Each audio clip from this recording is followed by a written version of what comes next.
നമസ്കാരം. ഞാൻ മൊയ്തീൻ ഷാ വിഷനിലേക്ക് എല്ലാവർക്കും സ്വാഗതം. ബഹുമാന്യ രണ്ട് കാര്യം ആമുഖമായിട്ട് പറഞ്ഞിട്ട് നമ്മൾ വിഷയത്തിലേക്ക് കടക്കാം. ഒന്ന്, ആംബുലൻസിൻ്റെ അപകടങ്ങൾ. ചീറിപ്പാഞ്ഞ് പോകുന്ന ആംബുലൻസിൻ്റെ യാത്ര കാണുമ്പോൾ സത്യത്തിൽ എനിക്ക് പല പ്രാവശ്യവും ദേഷ്യവും സങ്കടവും കോപവും പേടിയെല്ലാം തോന്നുന്നുണ്ട്. ഒരു ജീവനെ രക്ഷിക്കാൻ വേണ്ടിയാണ് അവർ മരണവെപ്പാടത്ത് പോകുന്നത്. പോകുന്നതിൽ തെറ്റ് പറയാൻ പറ്റില്ല. പക്ഷെ നിങ്ങൾ ഡ്രൈവർമാർ ഒരു കാര്യം മനസ്സിലാക്കണം, ഒരു ജീവനെ രക്ഷിക്കുമ്പോൾ നിങ്ങൾ പല ജീവൻ നശിപ്പിക്കുന്നു. ഇന്നിപ്പോൾ ആലോചിക്കെടുത്ത് മറിഞ്ഞ് ഒരാൾ മരിച്ച് 3-4 പേർക്ക് സീരിയസ് പൈലക്കാണ് പല സ്ഥലത്തും. നിങ്ങൾ എന്താ ഉദ്ദേശിക്കുന്നത്? നിങ്ങൾ വരുമ്പോൾ വണ്ടികളെല്ലാം മാറി തരും എന്ന വിശ്വാസത്തിൻ്റെ പേരിലാണ് ഞങ്ങൾ ഇത് ഓടിക്കുന്നത് എന്ന് പണ്ട് ഡ്രൈവർ അഭിമുഖത്തിൽ പറഞ്ഞിട്ട്. അതിന് മാറ്റം വണ്ടികൾക്ക് സമയം കിട്ടണ്ടേ? എൻ്റെ അനുഭവം, ഞാൻ ആക്റ്റീവ് ഉപയോഗിച്ച് എറണാകുളത്ത് പോകുന്നത്. കാർ ഉപയോഗിക്കാൻ എനിക്ക് തിരക്ക് ബുദ്ധിമുട്ടാണ്, ഇടാൻ സ്ഥലമില്ല. മനോരമ ഞാൻ പോകുന്ന നോക്കി യൂട്ടേൺ ഉണ്ട്. ഞാൻ യൂട്ടേണിലേക്ക് കയറുന്നുള്ളൂ, അപ്പോഴേക്ക് ചീറിപ്പാഞ്ഞ് വന്ന് ഞാൻ വേഗം യൂട്ടേൺ എടുത്ത്. പക്ഷെ എന്ത് പറ്റി? ആ ചീറിപ്പാഞ്ഞ വണ്ടി നേരെയല്ല പോയത്, യൂട്ടേണിലേക്ക് അതേ സ്പീഡിൽ യൂട്ടേൺ എടുത്ത്. എൻ്റെ ആയുസ്സിന് ബലം കൊണ്ട് ഞാൻ പെട്ടെന്ന് ലെഫ്റ്റിലേക്ക് വണ്ടി മാറ്റിക്കൊണ്ട് നിമിഷത്തിൽ വ്യത്യാസത്തിലാണ് ജീവൻ തിരിച്ചു കിട്ടിയത്. അതിപ്പോഴല്ല, ഒരു 4-5 മാസമായി കാണുള്ളൂ. ഞാനൊക്കെ വളരെ സൂക്ഷിച്ചു 30 കിലോമീറ്റർ ഞാൻ വണ്ടി ഓടിക്കാറില്ല. ഇത് ബ്രേക്ക് ഇല്ലെങ്കിൽ വണ്ടി നിൽക്കണം, നടന്നു പോകുന്നവരും പോയിക്കോട്ടെ, നമുക്ക് ധൃതിയില്ല. കാരണം ഐ ആം 77, റിസ്ക് ഉണ്ട് വണ്ടി ഓടിക്കുന്നത്. എങ്കിലും വളരെ ശ്രദ്ധിച്ച് കാറൊന്നും ഉപയോഗിക്കാൻ പറ്റില്ല, നടക്കാനും പറ്റില്ല, ഓട്ടും പറ്റില്ല. അതാണ് ആക്റ്റീവ് ഉപയോഗിക്കുന്നത്. ഓക്കെ. അപ്പോൾ ഡ്രൈവർമാർ നിങ്ങൾ ഒരു കാര്യം മനസ്സിലാക്കുക, നിങ്ങളുടെ ജീവനും അതിലുണ്ട്, രോഗിയുടെ ജീവനുണ്ട്, നാട്ടുകാരുടെ ജീവനുണ്ട്. നിങ്ങൾ ഓടിക്കുക, സ്പീഡിൽ പോകുക, അതിലൊന്നും തെറ്റില്ല. പക്ഷെ അണ്ടർ ബൈ കൺട്രോൾ. നിങ്ങൾ കൺട്രോളായിരിക്കും വണ്ടി. ഇത് നിങ്ങൾ പോകുന്നത് നിങ്ങളുടെ കൺട്രോളിലല്ല. ആൾക്കാർ വഴിമാറി തരുന്ന വിശ്വാസമാണ്. അങ്ങനെ ചെയ്യാൻ പറ്റൂല ചില സമയത്ത്. ഇത് ടാങ്ക് ലോറിയിട്ട് ഇടിച്ചാൽ പോയത്. ടാങ്ക് ലോറിയൊക്കെ ഉദ്ദേശിക്കും പോലെ പെട്ടെന്ന് മാറ്റാൻ പറ്റുമോ? അതും ഹൈവേയിൽ എങ്ങോട്ട് മാറ്റും? അപ്പോൾ ദയവ് ചെയ്ത് നിങ്ങൾ ഒന്നുകൂടി ശ്രദ്ധിക്കണമെന്ന് വിനീതമായി അഭ്യർത്ഥിക്കുകയാണ്. പോലീസ് ഓടിച്ച് സ്പീഡ് കുറക്കാനൊക്കെ പറഞ്ഞാൽ ശരിയാവും, ആംബുലൻസിന് സ്പീഡ് കുറക്കാൻ പറ്റുമോ? ഓടിക്കുന്ന ഡ്രൈവർമാർ തന്നെ വേണം അതിൽ കണ്ടാൻ. ഒരു മിതമായ സ്പീഡ്, 2 മിനിറ്റ് വൈകിക്കോട്ടെ. 5 മിനിറ്റ് നേരത്തെ എത്താൻ നോക്കിയാൽ ഒരിക്കലും എത്തൂല എന്നൊരു അമേരിക്കൻ ഭാഷയിലുണ്ട്. അപ്പോൾ നിങ്ങൾ 5 മിനിറ്റ് നേരത്തെ എത്തിക്കാൻ നോക്കേണ്ട പേരിൽ ചിലപ്പോൾ ജീവൻ നഷ്ടപ്പെട്ടു പോകണം. മറ്റൊന്ന്, പെടുമരണം. ഇന്നും നിരന്തരമായിട്ട് 30 വയസ്സ് 40 വയസ്സുള്ള ആൾക്കാരൊക്കെ മരിച്ചായിട്ട് മെസ്സേജ് കിട്ടാണ്. എന്ത് നമ്മുടെ ഗവൺമെൻറ് നമ്മുടെ അച്ചുകൂടെ അല്ലെങ്കിൽ ഭരണകൂടം മിണ്ടായിരിക്കുന്നത്? മരണത്തെ തടക്കാനല്ല പറഞ്ഞത്. എന്തുകൊണ്ടാണ് ഈ പെടുമരണം? ദുർമരണമല്ല, അപകട മരണമല്ല, ആത്മഹത്യയല്ല, പെടുമരണം. നമ്മൾ പോലും അറിയാതെ പെട്ടെന്ന് മരിച്ചു പോകുന്നു ചെറുപ്പക്കാർ. ഒരു 60 വയസ്സ് മുകളിലേക്ക് പിന്നെ നമുക്ക് ക്ഷമിക്കാം, അവന് ഏതാണ്ടൊക്കെ ജീവിച്ചാണ്. ഇത് 40 താഴെ, <40. 40+ അല്ല, <40. അപ്പോൾ ബന്ധപ്പെട്ട അധികാരികൾ, ഹെൽത്ത് ഡിപ്പാർട്ട്മെൻറ്റ്, സർക്കാർ സ്ഥാപനങ്ങൾ, പിന്നെ മറ്റ് നേതാക്കളെല്ലാം ഇതേക്കുറിച്ച് കുലങ്കഷമായി ചിന്തിച്ചിട്ട് ഒരു പഠനം നടത്ത്. എന്തുകൊണ്ട്? ആ പഠനം നടത്താൻ വിനീതമായി അഭ്യർത്ഥിക്കുകയാണ്. ഞങ്ങൾ പലയിടത്ത് പരിപാടികൾ വെച്ച് ഫ്ലെക്സ് വെച്ച് ഗവൺമെൻറ് അറിയിക്കുക ചെയ്തിട്ടുണ്ട്. പക്ഷേ എങ്കിലും ഒരു അന്വേഷണത്തെ കുറിച്ച് എടുക്കാൻ നമ്മുടെ ഗവൺമെൻറ് സാധിച്ചിട്ടില്ല. ഒന്ന് പഠിക്കണ്ടേ? എന്താണ് ഈ പതിവിലേറെ? അതായത് എന്ത് അപൂർവ സംഭവം ഉണ്ടായാലും സർക്കാരിൻ്റെ സ്പെഷ്യൽ വിങ് അന്വേഷിക്കും. 2 ഉദാഹരണം ഞങ്ങൾ പറയാം. ഇത് കൽക്കട്ടയിൽ ഒരു ഹോട്ടലിൽ വലിയ ആൾക്കൂട്ടം, തിരക്ക് എന്തും. അപ്പോൾ അന്വേഷിച്ചപ്പോൾ എന്താണ്, അവിടെ മനുഷ്യമാംസം വിൽക്കുന്നു. എങ്ങനെ മനുഷ്യമാംസം വിൽക്കുന്നു? ഈ വാഷ് റൂമിൽ കയറി ഓരോ സെപ്പറേറ്റ് റൂമാണ്. നാളെ ഹജ്ജൊക്കെ കണ്ട് അവിടുത്തെ വാഷ് ഓരോ മുറിയാണ്, അല്ല ഒറ്റക്കല. അത് യാതൊരു ബന്ധവുമില്ല, AC ആണ് അവിടെ. അത് കയറിക്കഴിഞ്ഞ് കൗണ്ടർ ഇരിക്കുന്ന ആൾക്ക് കണ്ണാടി കാണാൻ പറ്റും. നല്ല തടിമാണൻ വേണമെങ്കിൽ ഒരു ബട്ടൺ പത്ത് നേരെ താഴ്ത്തു പോകും. താഴെ ഒരു ഗോഡൗണിലാണ് പോണത്. ആ സാധനം അവിടെ തട്ടിയിട്ട് ഇവിടെ പൊങ്ങി വരും. പിന്നെ യാതൊരു വിവരം ഉണ്ടാവില്ല. പിന്നെ പ്ലേറ്റിൽ വരുന്നത്. അങ്ങനെ ശ്രദ്ധിച്ചപ്പോൾ ഒരു ചെറുവിരലിലെ മോതിരിട്ട കറിയിൽ വിരൽ കണ്ട്, മോതിരയുടെ വിരൽ. അങ്ങനെയാണ് പിടിച്ചത്.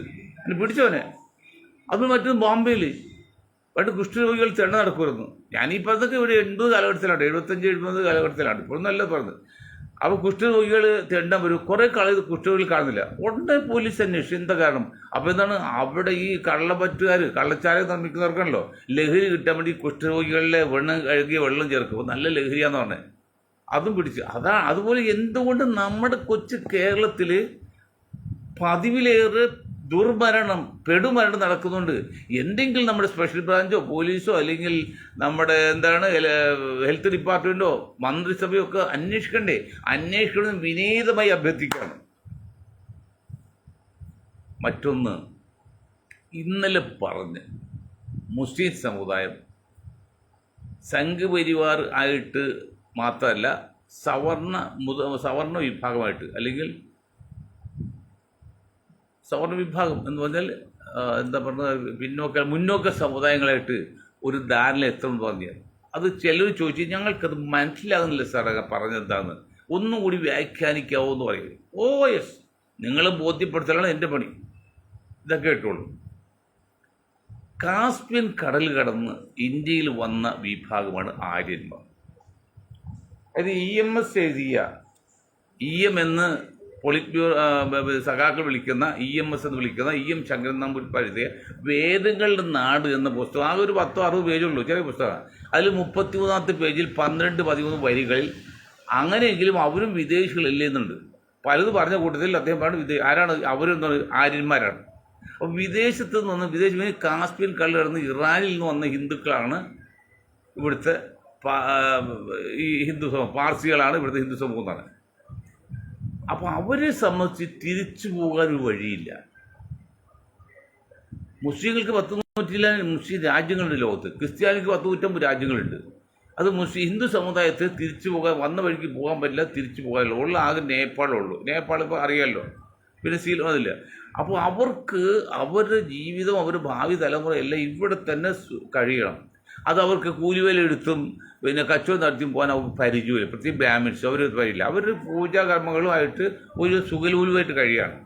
അപ്പോൾ അതിന് തടസ്സം നേരിട്ടാൽ അവർ ആര് തകർത്താണെങ്കിലും അത് രക്ഷപ്പെടും. അവിടെ ഒരു നീതിയോ ഒരു മര്യാദയോ സത്യമൊന്നും നോക്കില്ല. മനസ്സിലായോ?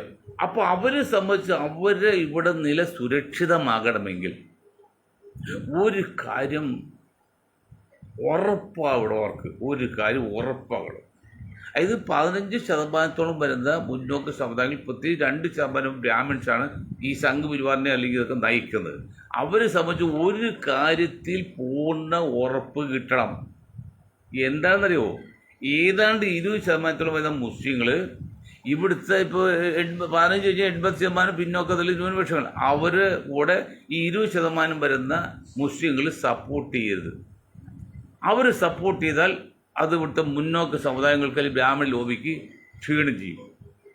അപ്പോൾ അവർ സപ്പോർട്ട് ചെയ്തെന്ന് പറഞ്ഞാൽ അവരോട് അങ്ങനെ പറയാൻ പറ്റുമോ നിങ്ങൾ സപ്പോർട്ട് ചെയ്തത്? അപ്പോൾ അവർക്കെതിരെ പ്രചരണം നടത്തി വേണം പിന്നോക്ക ഹിന്ദുക്കളെ വരിയിൽ നിർത്താൻ. അപ്പോൾ പിന്നോക്ക ഹിന്ദുക്കൾ വരിയിൽ നിന്നാൽ അവർക്ക് ആപത്തില്ല, മുസ്ലിങ്ങളെ ഒതുക്കുകയും ചെയ്യാം.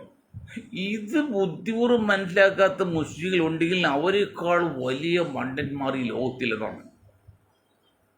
ഞാൻ ഇന്നലെ പറഞ്ഞല്ലോ, ഇംഗ്ലീഷ് വിദ്യാഭ്യാസം മുസ്ലിങ്ങൾക്ക് നിഷിദ്ധമാക്കി ഫത്വ ഇറക്കിയ ഉലമാക്കളും ഉമറാക്കളും അവരെ സംബന്ധിച്ച് അവർ ചെയ്ത സമുദായത്തോട് ചെയ്ത ഏറ്റവും വലിയ വഞ്ചനയും ചതിയും വൃത്തികേടുമായിരുന്നത്. അതുകൊണ്ട് കൂടിയാണ് മുസ്ലിം സമുദായം ഇന്ന് ഇന്ത്യയിൽ ഒരു പരിധിവരെ വളരാത്തത്. അതുകൊണ്ട് കൂടിയാണ്. മനസ്സിലായോ? അതുപോലെ എന്താണ് പറഞ്ഞത്, ബാബരി മസ്ജിദ് ഇഷ്യൂ ഉണ്ടല്ലോ. ബാബരി മസ്ജിദ് ഇഷ്യൂ എന്ന് ഞാൻ പറഞ്ഞു കഴിഞ്ഞ ദിവസം, മുസ്ലിങ്ങളെ സംബന്ധിച്ച് അന്യൻ്റെ പറമ്പിൽ കയറി അനുവാദം കൂടെ കയറാൻ പറ്റില്ല. എന്തെങ്കിലും കാരണവശാൽ ഓൺ ദ വേയിൽ യാത്രാ മധ്യേ അന്യൻ്റെ പറമ്പിലാണ് കൂടിയാണ് നമ്മൾ യാത്ര ചെയ്യുന്നെങ്കിൽ അവിടെ നിൽക്കാൻ പോലും പറ്റില്ല. ആ ഫറൽ നമസ്കാരത്തിൽ വ്യാഖ്യാനിക്കാൻ കഴിഞ്ഞ പ്രാവശ്യം പറഞ്ഞാണ്, കൈ കെട്ടിയിട്ട് നടന്നു പോകണം, പറമ്പിൽ നിന്ന് അപ്പുറത്ത് കിടക്കണം. അല്ലാതെ ഒരു സാഹചര്യത്തിലും ഒരു മുസ്ലിമിനെ സംബന്ധിച്ച് മറ്റുള്ള വസ്തുവിൽ കൈയേറാനോ അല്ലെങ്കിൽ പാടില്ല. അതാണ് യഥാർത്ഥ മുസ്ലിം. പിന്നെ കള്ളസത്യം ചെയ്യുന്നവർക്ക് ഇത് നോക്കിയിട്ട് കാര്യമില്ല. ഷാപ്പി കയറി കള്ളു കുടിക്കുന്നതിനോ ഇറച്ചി അർത്ഥമാണോ നോക്കേണ്ട കാര്യമുണ്ടോ? അത് പോട്ടെ. അപ്പോൾ ഒരു കാരണവശാലും ബാബരി മസ്ജിദ് ഒരു അമ്പലം പൊളിച്ച് പണിയില്ല. എന്തായാലും കാരണം ഞങ്ങൾ പറഞ്ഞ സൈക്കോളജി പിന്നെ ഫിലോസഫിയാണ്, മനഃശാസ്ത്രവും തത്വജ്ഞാനാണ് പറഞ്ഞത്. ഇത് രണ്ടും തെറ്റില്ല, ശാസ്ത്രം പോലെയാണ്. അപ്പോൾ ഇനി ഭരിക്കുന്ന കക്ഷിക്ക് ഒരുപക്ഷെ മതപരമായ ആഴത്തിലുള്ള അറിവ് ഉണ്ടാവുന്നില്ല.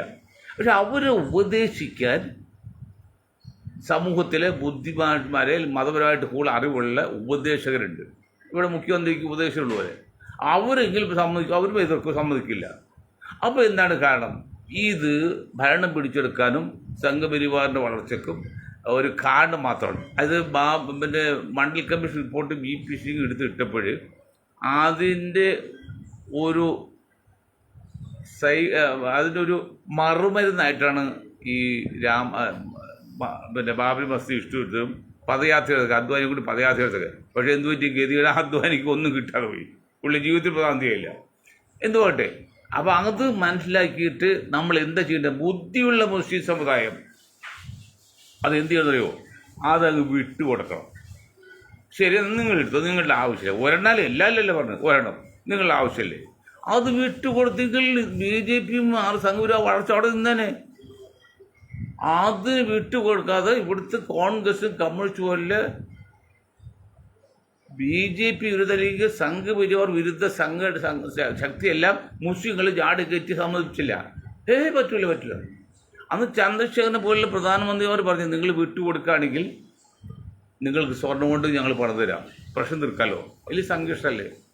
ഇത് തന്നെയാണ് പിന്നെ ഇതല്ലേ ശശി തരൂർ പറഞ്ഞിട്ടുണ്ട്, മുസ്ലിങ്ങൾ അത് വിട്ടുകൊടുക്കലായിരുന്നു ബുദ്ധിയെന്ന്. പക്ഷെ ശശി തരൂർ പറയുമ്പോൾ ആ ബുദ്ധി മുസ്ലിങ്ങൾക്ക് മനസ്സിലായില്ല. ശശി തരൂർ 100% നല്ലവരാന്ന് ഞാൻ പറഞ്ഞത്. ആ ശശി തരൂർ വേറൊരു കാര്യം പറഞ്ഞു, ഇവിടെ ഈ സിറ്റിസൺഷിപ്പ് എതിർപ്പ് വേണ്ടി ഏതാണ്ട് 7 ലക്ഷത്തോളം പേര് ഏതാനും മണിക്കൂറിനകം മുസ്ലിങ്ങൾ സംഘടിപ്പിച്ചു കൊച്ചിയിൽ, എറണാകുളത്ത്. അതിൽ വിളിച്ച മുദ്രാവാക്യം പോലെ തർക്കീറൊക്കെ ഉണ്ടായത്.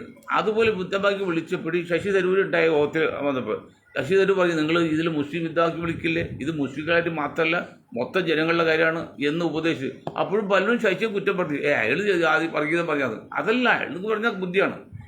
അപ്പം അങ്ങനെ സംഘപരിവാറിൻ്റെ ആ ഇതിൽ നിന്ന് വീണ് മുസ്ലിങ്ങൾ ഇതാണ് അവസാനം അത് തുറന്നു കൊടുക്കേണ്ടി വന്നു. സുപ്രീം കോടതി എന്ത് പറഞ്ഞു? എല്ലാം ശരിയാണ്, ബാബരി മസ്ജിദ് ഈ വിഗ്രഹം വച്ചത് തെറ്റാണ്, പിന്നെ കയ്യേറി തെറ്റാണ്, പുള്ളി എല്ലാം തെറ്റാണ്. പക്ഷേ പൊതുജന സമക്ഷത്തിൽ അല്ലെങ്കിൽ പൊതുജന വികാരം മാനിച്ച് ഹിന്ദുക്കൾക്ക് അമ്പലം വിട്ടുകൊടുക്കും. ഒരു കൈ വന്ന് എതിർത്തില്ല. എതിർക്കാൻ പറ്റാത്ത സാഹചര്യത്താണ്. 500 മുസ്ലിം പോക്കറ്റാണ് ഇന്ത്യയുള്ളത്. 500 മുസ്ലിം. ഈ 500 മുസ്ലിം പോക്കലും ബാബരി മസ്ജിദ് പൊളിച്ചതിന് ഒരാഴ്ച മുമ്പ് പട്ടാളം കാവലായിരുന്നു. അതുപോലെ ഇത് കോടതി വിധിച്ച സമയത്ത് പട്ടാളം കാവലായിരുന്നു. അതെന്താ? അത് ബുദ്ധിപൂർവ്വം കോടതിയുടെ ഗവൺമെൻറ് പറഞ്ഞത് വിധി ആർക്ക് അനുകൂലമായാലും ആരും വേണ്ടരുത്. അതൊക്കെ ഒരു മുൻകൂർ ജാമ്യമാണതൊക്കെ. വിധി ആർക്ക് അനുകൂലമായാലും ഒരു പാർട്ടിയും വേണ്ടരുത്. കോടതിക്ക് രഹസ്യാന്വേഷണം കിട്ടുമല്ലോ, അത് പോലീസ് റിപ്പോർട്ടില്ലേ, കോടതി തീരുമാനമൊക്കെ അറിയുകയും ചെയ്യാം. അതുകൊണ്ടാണ് ഇങ്ങനെ ചെയ്യുന്നത്. അവസാനം കോടതി വിധിച്ചു അനങ്ങാതെ പോയി. നല്ലത് തന്നെ, വഴക്കുണ്ടാക്കിയത് നല്ലത് തന്നെ. അപ്പോൾ എന്തു പറ്റി? അതിനുശേഷം എല്ലാം നശിച്ചുപോയി. മുസ്ലിം സമുദായങ്ങൾ കുറേ നശിച്ചുപോയി. പിന്നെ സ്വത്ത് നശിച്ച് ഒത്തിരി തകർന്നു പോയി. അതേ സ്ഥലത്ത് ആദ്യമേ കൊടുത്തത് 2-3 ഗുണങ്ങളുണ്ട് മുസ്ലിങ്ങൾക്ക്. ഒന്ന്, അതുകൊണ്ട് സംഘപരിവാരം വളർച്ച നിൽക്കും. മറ്റു മുസ്ലിങ്ങൾക്ക് നഷ്ടം വരില്ല. പകരം സ്വർണം കൊണ്ടുള്ള പള്ളി പണിത് കിട്ടിയതാണ്. ഈ ബണ്ടന്മാർ, ഞാനിപ്പോൾ പറയാണ്, ബണ്ടന്മാർ ചെയ്തില്ല.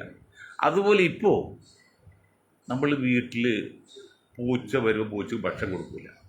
അവസരം വിശപ്പ് സഹിക്കാൻ പറ്റാതെ നമ്മളെ വീട്ടിൽ വരും. അന്ന് ഈ ഉറി എന്ന സാധനത്താൽ തൂക്കിയിടുന്നത്, അത് താഴെ പാത്രം വയ്ക്കില്ല. അതിൽ പൂച്ച ചാടി കയറി ഒടി വാഴ വീണും ഒരേ കള്ളിപ്പൂച്ച ഓടിക്കളയും. എന്നാൽ നമ്മൾ തിന്നുന്ന എച്ചിൽ എല്ലും മുട്ട കളയുന്ന സാധനം പൂച്ച കൊടുത്താൽ പൂച്ച വിശപ്പ് ആദ്യം പിന്നെ വരില്ല. ഞാൻ അതുപോലെ താരതമ്യപ്പെടുത്തി സംഘപരിവാറിന് ഞാൻ മോശമാക്കാല്ലോ കേട്ടോ. അതുപോലെ ഇവിടുത്തെ മുന്നോക്ക സമുദായങ്ങൾക്ക് പ്രത്യേകിച്ച് ബ്രാഹ്മണ ലോബിക്ക് അവർ നല്ല സുരക്ഷിതമാണ് കേട്ടോ. പിന്നെ അവർ ആരും ചാടി കയറ്റി പ്രഷർ എടുക്കൂലെന്നേ. അവർ എല്ലാവർക്കും ഓടിച്ചു അടയ്ക്കും. ഞാൻ പറഞ്ഞല്ലേ, എല്ലാവർക്കും സുരക്ഷിതമായിട്ട് ആഗ്രഹം. ആർക്കും പരീക്ഷ എഴുതുന്ന ഏതെങ്കിലും കുട്ടി തോൽക്കാൻ വേണ്ടി ആരും എഴുതുമോ? ഇല്ല, എല്ലാവരും ജയിക്കാൻ വേണ്ടി എഴുതാണ്. അതുപോലെ എല്ലാവരും സമാധി ജീവിക്കാൻ ആഗ്രഹിക്കുന്നത്. പക്ഷേ നിൽക്കുകളിലെല്ലാം വരുമ്പോൾ ഈ മുസ്ലിം സമുദായത്തിൻ്റെ പേരിൽ കയറിയിട്ട് മറ്റൊരു കൂടെ നിർത്താൻ അങ്ങനെ. അതിലിപ്പോൾ ഒറീസയിൽ പിന്നെയാന്ന് ഒരു കാര്യമില്ല, സ്പീഡ് ശബ്ദം കൂട്ടി പോയ വഴിക്ക് പ്രാർത്ഥനയില്ലെന്ന പേരിൽ ആരും കല്ലെടുത്താണ്. അതൊക്കെ കരുതി കൂടി ചെയ്യുന്നതല്ലേ. അത് ചില താല്പര്യക്കാർ പല തെളിവും അങ്ങനെയുണ്ട്. അപ്പോൾ അവർക്ക് മുസ്ലിം സമുദായം ഒരു കാലത്തും ഭീഷണിയാകില്ല എന്നും, അല്ലെങ്കിൽ അവർ പിന്നോക്ക സമുദായം കൂടെ ചേർന്ന് നമുക്കൊരു ഭാരമാകില്ല എന്നും അവർക്ക് പൂർണ്ണ ബോധ്യം വന്നാൽ പിന്നെ ഒരു പള്ളിയും വിളിക്കാൻ പോയില്ല, ഒരു ലഹളം ഉണ്ടാവില്ല. ഞാൻ ഗ്യാരണ്ടി അറിയാം. ഇത് മനഃശാസ്ത്രമാണ്, ഫിലോസഫിയാണ്. ശാസ്ത്രമാണ്, ഒരിക്കലും തെറ്റില്ല. അപ്പോൾ എന്താ ചെയ്യേണ്ടത്? അതാണ് അംബേദ്കറിസം ഉണ്ട് ഇവിടെ. അംബേദ്കറിസം കാര്യം അംബേദ്കറിസം നല്ലതാണെങ്കിലും അതിൽ അടങ്ങിയിരിക്കുന്ന ഏറ്റവും വലിയൊരു അപകടം ഉണ്ടായിരുന്നു. അതിപ്പോൾ ബുദ്ധിയുള്ളവർക്ക് മനസ്സിലായി തുടങ്ങി, പണ്ട് മനസ്സിലായാലും. എന്താണ് അംബേദ്കറിസം? എന്താണ് വാട്ട്സ് മീൻ ബൈ അംബേദ്കറിസം? 75% എന്ന പിന്നോക്ക ദളിത് ന്യൂനപക്ഷം യോജിച്ചു നിന്നാൽ ഒരുമിച്ച് മൂത്രമൊഴിക്കുന്ന ഇവിടെ നശിപ്പിച്ചു പോകാനുള്ളൂ ഇന്ത്യയിലെ ഭൂരിപക്ഷ സമുദായം, അല്ലെങ്കിൽ പിന്നെ മുന്നോക്ക സമുദായം എന്നാണ്. ആ പോയിൻ്റൊക്കെ ശരിയാണ്. പക്ഷെ എനിക്കത് അന്ന് ഞാൻ അതൊക്കെ ചിന്തിച്ചത്. പക്ഷെ ഇപ്പോൾ ഞാൻ കുറച്ചുകൂടി ആഴത്തിൽ പഠിച്ചപ്പോഴേ ആ ഒരു പോളിസിയെ നമുക്ക് യോജിക്കാൻ പറ്റില്ല. അതെന്താ കാര്യം അറിയുമോ? ഇപ്പോൾ സംഘപരിവാർ പറയുന്നുണ്ട്, ഒരു മുസ്ലിമാനെ ഒരു പാമ്പിനെ കണ്ട പാമ്പനെ രക്ഷപ്പെടുത്തണം, മുസ്ലിങ്ങൾ തല്ലിക്കൊള്ളുന്നു. അങ്ങനെ സംഘപരിവാറിൻ്റെ ഗ്രന്ഥത്തിൽ ഉണ്ടെന്നാണ് പറഞ്ഞു, ഞാൻ കണ്ടിട്ടില്ല, പറഞ്ഞിട്ടുണ്ട്. അതുപോലെ അംബേദ്കറിസം പറയുന്ന അവർ ഒരു മുസ്ലിമിനെയും ഒരു ബ്രാഹ്മണനെ കണ്ടാൽ ബ്രാഹ്മണനെ നശിപ്പിക്കുന്നതാണ്, ബ്രാഹ്മണൻ്റെ കുഞ്ഞിൻ്റെ ഉള്ളിലുള്ള ഈ ഭ്രൂണം പോലും നശിപ്പിക്കണം എന്നൊക്കെ പറഞ്ഞായിട്ട് ഞാൻ ചില യോഗങ്ങൾ കേട്ടിട്ടുണ്ട്. എനിക്കത് ഒട്ടും ഇഷ്ടമുള്ള കാര്യമില്ല. അതൊന്നും നമുക്ക് പ്രോത്സാഹിക്കാൻ പറ്റില്ല. അത് തന്നെയുമല്ല, ഇങ്ങനെ ഒരു സംഭവം ഉണ്ടായിക്കഴിഞ്ഞാൽ ഈ മുസ്ലിങ്ങളുടെ പക്ഷത്തേക്ക് ഈ പിന്നോക്കർ മുഴുവൻ ദളിതർ മുഴുവൻ വരാൻ സാധ്യതയില്ല. ഇനി അതോ വന്നാൽ തന്നെ അവർക്ക് സാമ്പത്തികമായിട്ട് പറ്റുമോ? കുറച്ച് ആൾക്കൂട്ടുണ്ടെന്നല്ലേ ഉള്ളൂ. അതിനെല്ലാം സംഘപരിവാർ അല്ലെങ്കിൽ ബ്രാഹ്മണിക്കൽ ലോബി തകർത്തുകളയും. അവിടെ ബുദ്ധിയുള്ള മുസ്ലിങ്ങൾ ഇപ്പം ഇന്ത്യയിൽ ചെയ്യേണ്ടത്, എത്ര പേർക്ക് മനസ്സിലാവുന്ന എനിക്കറിയാം, ചെയ്യേണ്ടത് അംബേദ്കറിസമല്ല, പിന്നെന്താണ് ഷായിസം. ശ്രദ്ധിച്ചു കേൾക്കണം. ഷാ ചെറിയ ആളാണ്, പക്ഷേ ഇസം വലുതാണ്. ഷായിസം എന്താണെന്നറിയോ? ഇങ്ങനെ പിന്നോക്ക ദളിത് ന്യൂനപക്ഷങ്ങൾ സംഘടിച്ച് ഇവിടുത്തെ സവർണ വിഭാഗത്തെ ഒതുക്കണം എന്ന് പറയുന്ന ആ ഇസത്തോട് എതിർത്തതിൻ്റെ കൗണ്ടറാണിത് ഷായിസം. ഷായിസം എന്താണ്? എല്ലാവരുമായിട്ടും യോജിച്ചു പോകണം. അക്കൂട്ടത്തിൽ ഇവിടുത്തെ 15% വരുന്ന മുന്നോക്ക സമുദായങ്ങളും 20% വരുന്ന മുസ്ലിങ്ങളും ചേർന്ന് സഹകരിച്ച് പോയാൽ അതൊരു വലിയ ശക്തിയാണ്. ആ ശക്തി തോൽപ്പിൽ പിന്നെ ഇന്ത്യയിൽ അവർ ശക്തി കൊണ്ട് സാധിക്കില്ല. പക്ഷെ ആ ശക്തിക്ക് വേറൊരു കാര്യമുണ്ട്, അവർ ഇവിടുത്തെ പിന്നോക്കിന് ഒതുക്കാനല്ല നോക്കുന്നത്, ഞങ്ങളുടെ പോളിനെ ഒതുക്കാനല്ല. പിന്നെന്താണ്? മുന്നോക്ക സമുദായത്തിന് സുരക്ഷ വേണം, സംരക്ഷണം വേണം. അവർക്ക് ഭയപ്പാടില്ലാതെ അവർക്കൊരു നാളൊരു തോൽവി വരുമെന്ന ചിന്ത വരുത്താതെ 100% സംരക്ഷണം പാലിക്കണം, കൊടുക്കണം. അപ്പോൾ രണ്ട് ഉദ്ദേശമാണ്. ഒന്ന്, മുന്നോക്ക സമുദായങ്ങൾ സുരക്ഷിതരായി, പിന്നോക്ക സമുദായങ്ങൾക്ക് സംരക്ഷണമായി. മറിച്ച് അംബേദ്കറിസം പോലെയല്ലോ, മുന്നോക്ക സമുദായങ്ങൾ നശിപ്പിക്കുകയും പിന്നെ പിന്നോക്കം വളരുള്ളൂ. അതൊരു അപകട രീതിയല്ലേ, അതൊരു പോളിസി തെറ്റല്ലേ? നൂറ്റാണ്ടുകൾക്ക് ശേഷം അംബേദ്കറിസത്തെക്കുറിച്ച് ചെറിയ ഒരു അഭിപ്രായ വ്യത്യാസം പറയുന്ന ഒരു പക്ഷേ ഇന്ത്യയിലെ ആദ്യത്തെ വ്യക്തിയായിരിക്കും മൊയ്തീൻ ഷാ. ഇതുപോലെ അടിസ്ഥാനപരമായ കാര്യത്തിൽ. കാരണം ഞാൻ അംബേദ്കറെ എതിർക്കുന്നില്ല, അംബേദ്കർ ബുദ്ധിജീവിയാണ്, ഒക്കെ ശരിയാണ്. പക്ഷേ ഇങ്ങനെയുള്ള ഒരു പോളിസി യോജിക്കാൻ പറ്റില്ല. അതുകൊണ്ട് എന്താ ചെയ്യേണ്ടത്? മുസ്ലിങ്ങൾ ചെയ്യേണ്ടത് മുന്നോക്ക സമുദായവും മുസ്ലിം സമുദായവും തമ്മിൽ ഒരു അണ്ടർസ്റ്റാൻഡിങ്. ഇപ്പം BJP സംഘപരിവാറും CPM എങ്ങനെ കേരളത്തിൽ ഒരു സമവായം ഉണ്ടാക്കിയിട്ടുണ്ടോ, അല്ലെങ്കിൽ ഒരു അടവുധാര ഉണ്ടാക്കിയിട്ടുണ്ടോ, അല്ലെങ്കിൽ ഒരു അന്തധാര ഉണ്ടാക്കിയല്ലോ, അതുപോലെ ഒരു അന്തർധാര ഇന്ത്യയിലെ 20% വരുന്ന മുസ്ലിങ്ങളും ഇന്ത്യയിലെ 15% വരുന്ന സവർണ വിഭാഗത്തോട്, അല്ലെങ്കിൽ ബ്രാഹ്മണിക്കൽ ലോബി ഉൾക്കുന്ന വിഭാഗത്തോട്, അതിലൊരുപക്ഷെ സംഘപരിവാറൊക്കെ വരും.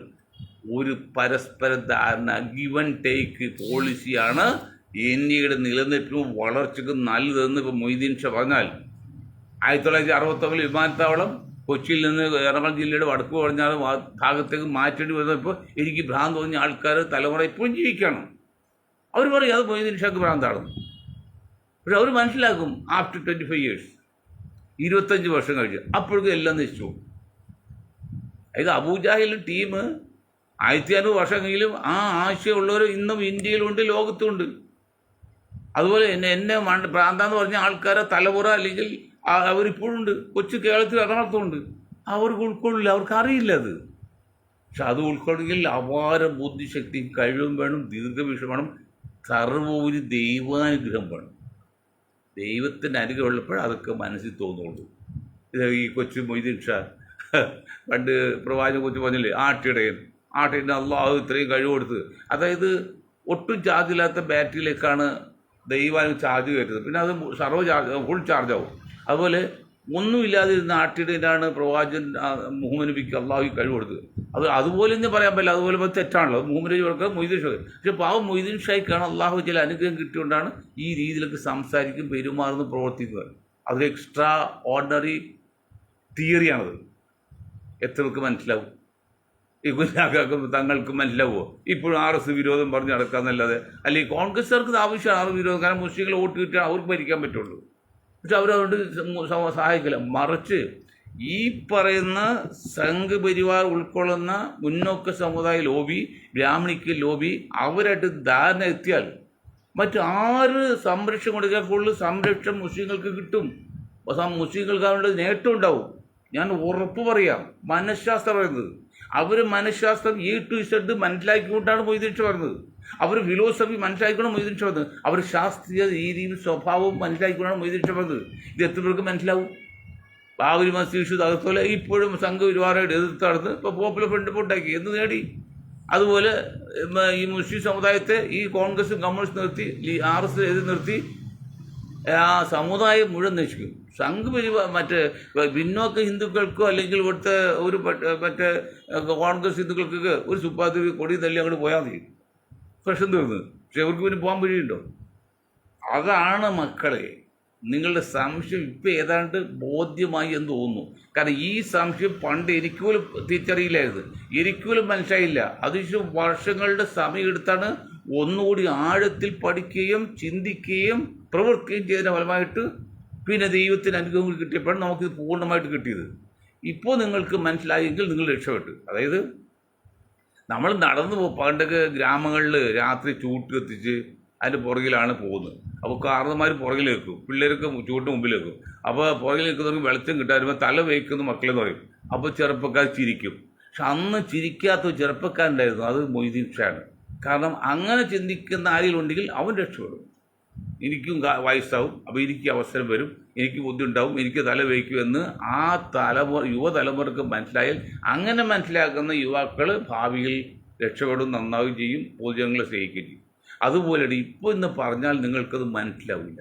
അത് മനസ്സിലാകുമ്പോഴേക്കും സമയം കഴിയും. പിന്നെ അവർക്ക് മനസ്സിലാവും. ഇപ്പോഴാണ് അവർ ഇതുപോലെ വയസ്സായി തല വിറക്കാൻ നോക്കുമ്പോൾ അന്ന് കാരണന്മാർ പറഞ്ഞ് ഇങ്ങനെയാണെന്ന് പറയും. അതുകൊണ്ട് കാര്യമില്ല. കോടതി പിരിഞ്ഞതിന് ശേഷം വക്കീലും നിയമം നടത്തിയ കാര്യമില്ല. കോടതിക്കകത്ത് വെച്ച് നിയമം തെളിയണം. ഇപ്പോൾ കേസ് വാദിച്ചാൽ ലോ പോയിന്റ് കിട്ടിയില്ല, എല്ലാം കഴിഞ്ഞ് ജഡ്ജി വിധിയും പ്രഖ്യാപിച്ച് പോകുന്ന വഴിയിൽ വീട്ടിൽ ചെന്ന് ഭക്ഷണം കഴിച്ച് മുറുക്കാനായിട്ട് ഭർത്താവ് ഭാര്യ എടുത്ത് വന്നപ്പോൾ ചൂടാ ഇങ്ങനെ പറയാമെന്ന് തോന്നി. അതുകൊണ്ട് കാര്യമുണ്ടോ? അപ്പോഴേക്കും ജഡ്ജി വിധിയും പറഞ്ഞ് പോയി കഴിഞ്ഞില്ലേ.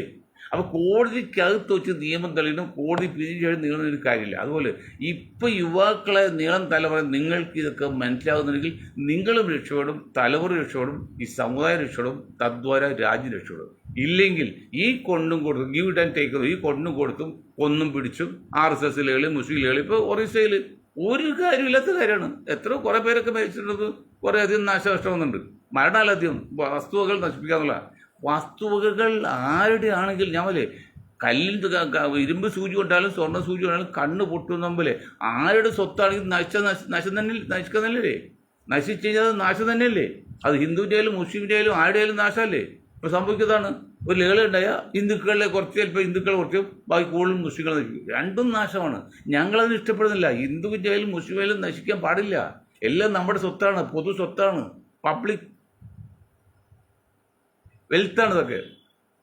അപ്പോൾ ദയവ് ചെയ്ത് മുസ്ലിം സമുദായമേ, നിങ്ങൾക്ക് അടുത്ത ഭാവിയിൽ സുരക്ഷിതമായിട്ട് ഇന്ത്യയിൽ ജീവിക്കണമെന്നുണ്ടെങ്കിൽ, നമ്മൾ പൂച്ചയുടെ കാര്യം പറയുമ്പോൾ ഇവിടുത്തെ സംഘ് പരിവാറിനെ നയിക്കുന്ന മുന്നോക്ക സമുദായത്തിൽ ബ്രാഹ്മൺ ലോബി നയിക്കുന്ന അവർക്ക് മുസ്ലിം സമുദായം കൊണ്ട് ഞങ്ങൾക്കൊരു ഒന്നും സംഭവിക്കില്ല എന്ന് പൂർണ്ണ ബോധ്യപ്പെടുത്തണം. അപ്പം പറഞ്ഞാൽ പോലെ ബോധ്യപ്പെടുത്തണം. ആ ബോധ്യപ്പെട്ട് കഴിഞ്ഞാൽ അവരുടെ ഒരു അൻപിൻപല്ല അവരവർ കാര്യം നിൽക്കുന്നുള്ളൂ. നമ്മൾ മീൻ കൊണ്ടുവരുന്നത് വേസ്റ്റ് ആ പൂച്ച നിന്ന് കൊടുത്ത് പൂച്ച നിന്ന് കഴിഞ്ഞാൽ പിന്നെ പൂച്ച നിലവിളിയൊന്നുമില്ല, അത് എവിടെയും കിടന്നോളും. അപ്പോൾ അവരുടെ നില ക്ലിയറാണെന്ന് കണ്ടാൽ അവർ അടങ്ങി പോകും. പക്ഷെ അവർ നില ക്ലിയർ അല്ലെന്ന് കണ്ടാൽ അവർ സമ്മതിക്കില്ല. ബിക്കോസ് ബുദ്ധിശക്തിയിൽ ഐക്യൂയിൽ അവരാണ് കൂടി നിൽക്കുന്നത്, അതുകൊണ്ട് അവർ എന്ത് തന്ത്രം ഉപയോഗിച്ചും എന്ത് തന്ത്രം, ഏത് തന്ത്രം, അത് ചില നല്ലുണ്ട ചീത്തണ്ട തെറ്റുണ്ട ശരിയൊക്കെ ഉണ്ടാവും. ഏത് തന്ത്രം ഉപയോഗിച്ചാണെങ്കിലും യുദ്ധത്തിൽ വിജയിക്കുക എന്നുള്ള അവിടെ സത്യവും നീതി കാര്യമില്ല. അവിടെ തന്ത്രത്തിനും ജയത്തിനും മാത്രമേ കാര്യമുള്ളൂ. അതുപോലെ അവരുടെ ആവശ്യമാണ് വിജയിക്കുക എന്നുള്ളത്. അവരത് ചെയ്യും. ചെയ്യാതിരിക്കണമെങ്കിൽ മുസ്ലിം സമുദായം ചിന്തിച്ച് അതിൻ്റെ ഒരു ചെറിയ സൂചന ജമാഅത്ത് ഇസ്ലാമിയുടെ സംഘപരിവാർ സംസാരിച്ചതൊക്കെ പറഞ്ഞല്ലോ. അത് ഇപ്പോഴും കോലാഹലപ്പെട്ട് RSS ആയിട്ട് ജമാഅത്ത് ഇസ്ലാമി സംസാരിച്ചു, വില വേസ്റ്റ് ചെയ്തൊക്കെ പറഞ്ഞൊരു വാർത്തയൊക്കെ വരുന്നുണ്ട്. അതൊക്കെ എന്ത് ചെയ്താലും ഏറ്റവും നല്ലത് സമാധാനപരമായ ഒരു അന്തരീക്ഷത്തിലാണ്. കാരണം പൂച്ചകൾ വരാണെങ്കിൽ ഐശ്വര്യം എന്ന് പറയുന്നത് എന്താ കാണുന്നത്? അതിൻ്റെ അതിൻ്റെ ശാസ്ത്രമാണ്. സമാധാനമുള്ള വീട്ടിലെ പൂച്ചകളുള്ളൂ. സമാധാനമുള്ള വീട്ടിൽ അവിടെ ഐശ്വര്യം ഉണ്ടാവും. കാരണം അതാണ് എൻ്റെ ലക്ഷ്യം. സമാധാനമില്ലാത്ത വീട്ടിൽ ഐശ്വര്യം ഉണ്ടാവും, അല്ലെങ്കിൽ ഐശ്വര്യമില്ലാത്ത വീട്ടിൽ സമാധാനം ഉണ്ടാവുമോ? അതുപോലെയാണ് രാജ്യം തൃപ്തികരമായിട്ട് പോകണമെങ്കിൽ ഇവിടുത്തെ ഈ മുസ്ലിം സമുദായവും അല്ലെങ്കിൽ മുന്നോക്ക സമുദായങ്ങളുടെ പ്രവൃത്തി കൊണ്ട് മുന്നോക്ക സമുദായത്തിന് ഒരു ഉറപ്പ് കിട്ടണം. മുസ്ലിങ്ങൾ ചേർന്ന് പിന്നോക്കന് ചേർന്ന് ഞങ്ങൾ തർക്കിക്കുന്നത്. അങ്ങനെ ബോധ്യം വന്നാൽ അവരടങ്ങും. അവർ പിന്നെ ഒരു ചുക്കും ചെയ്യേണ്ട ആവശ്യമില്ല. അതില്ലെങ്കിൽ നിങ്ങൾ എന്തൊക്കെ പറഞ്ഞ് എതിർത്താൽ നിങ്ങൾ സുരക്ഷിതമായിട്ട് അവർക്ക് വാക്ക് കൊടുത്തില്ലെങ്കിൽ ഇതുപോലെ അക്രമമൊക്കെ ഉണ്ടാവും. എല്ലാ കാലാകാലങ്ങളിൽ ലഹളയുണ്ടാവും, അപകടമുണ്ടാവും, പ്രശ്നമുണ്ടാവും. അവരുടെ പിന്നോക്ക ഹിന്ദുക്കളെ അവർ കൂടെ നിർത്തും. അതിനാണ് ആ സംഘപരിവാർ ഉണ്ടാക്കിയത്. നിർത്തും. ഇത്രയും കാര്യം പറഞ്ഞുകൊണ്ട് ഞാൻ എൻ്റെ വാക്കിൽ നിർത്താണ്. നിങ്ങൾക്ക് ഒരായിരം നന്ദി. ജയ് ഹിന്ദ്.